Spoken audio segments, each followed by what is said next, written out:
On vit dans une phase où les fortunés te persuadent que le danger ne vient pas des riches, mais que le réel souci viendrait de la classe des pauvres. En divisant les populations, en divisant les personnes au sein de la classe qu'ils qualifient d'individus sans aucun avenir, une séparation nette et distincte entre les personnes les plus démunies et les personnes les mieux loties, c'est la stratégie des capitalistes.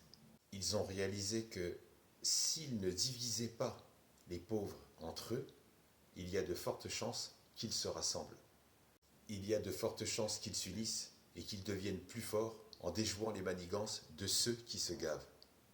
Exemple, le mouvement des Gilets jaunes en 2018 a été le mouvement de protestation qui a rassemblé de façon massive un nombre de manifestants si impressionnant que les revendications du mouvement se sont élargies au point même que la presse mentait en minimisant volontairement et à la baisse le nombre réel de manifestants.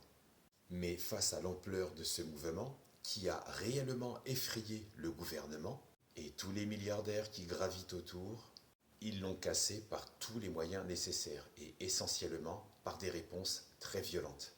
Aujourd'hui, 2024, donc 6 ans après, 23 personnes éborgnées, 0 condamnation du côté des forces de l'ordre. Un gilet jaune subit une ablation de testicules après un tir au flashball.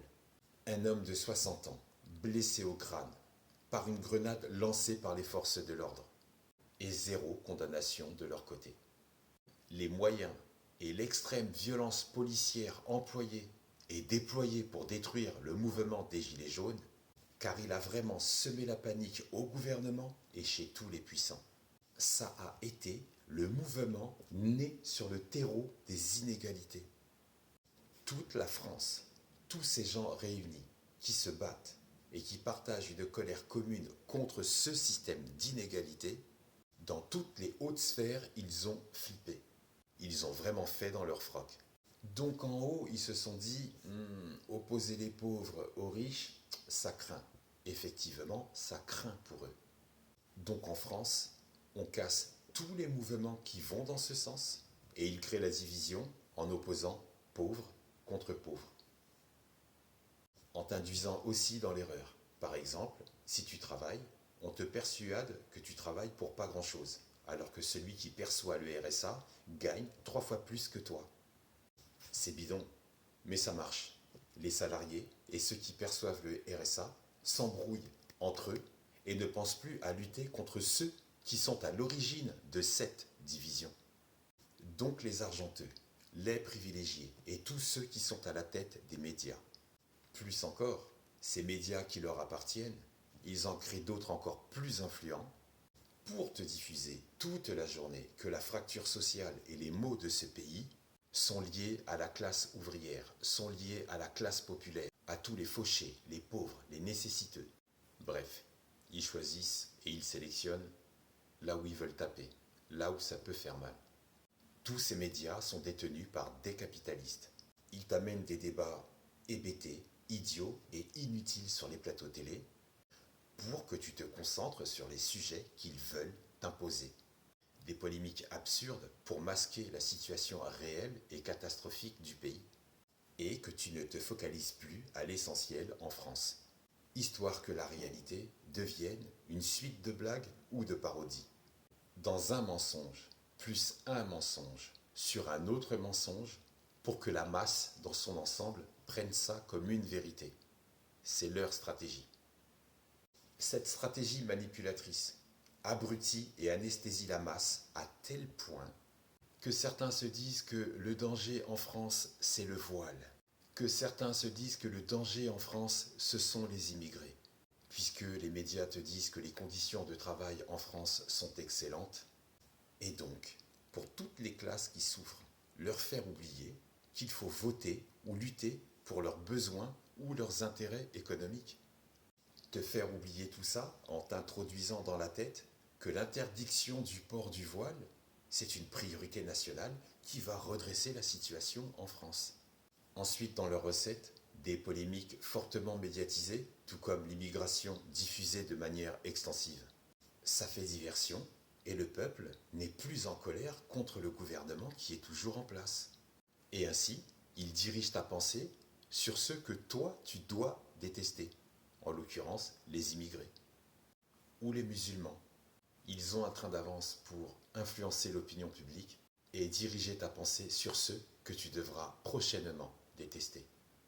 Un gouvernement qui ne te donne rien pour survivre et qui arrive à te donner envie de détester ceux qui n'ont rien à manger ou qui ont des difficultés à se loger, t'inciter à croire que c'est la faute des étrangers.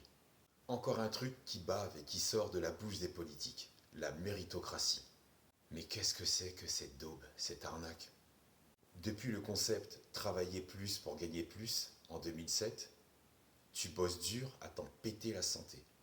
Tu vois un peu moins tes enfants, tu vois un peu moins ta famille, mais c'est bien, parce que tu es toujours au taf. Donc beaucoup d'heures supplémentaires, tu vas devenir très riche. C'est ça la méritocratie. Leur méritocratie. Et malheureusement, beaucoup y ont cru. Ils se sont tués au taf et ils ont une retraite dégueulasse en 2024. Les taxes foncières sont passées, les cotisations, les impositions forfaitaires, la fiscalité. Bref, tu t'es fait dépouiller et toutes les thunes sont parties dans les poches de ceux qui t'ont dit « travaille plus pour gagner plus ». Et c'est pour ça que beaucoup de Français se sont retrouvés à poil. Beaucoup de Français se sont retrouvés à la rue. Ensuite, si tu es énervé, agacé, révolté, tu fais la grève. Mais tu seras taxé de fainéant. On te dira que tu nuis à la société, que tu ne fais rien pour elle. Si tu es un chômeur, c'est pire. Tu es considéré comme un glandeur qui n'a aucune perspective d'avenir. Au final, si tu les avais écoutés, on te laisse entendre que c'était la voie qu'il fallait suivre. Si tu n'es pas riche, c'est de ta faute, parce que tu n'as pas écouté ces escrocs. Tu peux faire toutes les heures supplémentaires que tu veux. Ce qu'ils gagnent en une journée, c'est ce que toi tu gagnes en 40 piges, voire plus.